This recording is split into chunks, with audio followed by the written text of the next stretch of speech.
వైభోగం ఆనందరాగాల శుభయోగం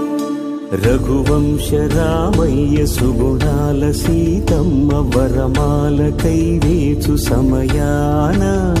శివధనువు విరిచాకె వధువు మది గెలిచాకె మోహింది కళ్యాణ శుభవీణ కళ్యాణం వైభోగం శ్రీరామచంద్రుని కళ్యాణం అపరంజితరుణి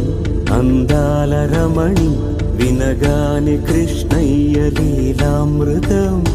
గుడి దాటి కదిలింది తన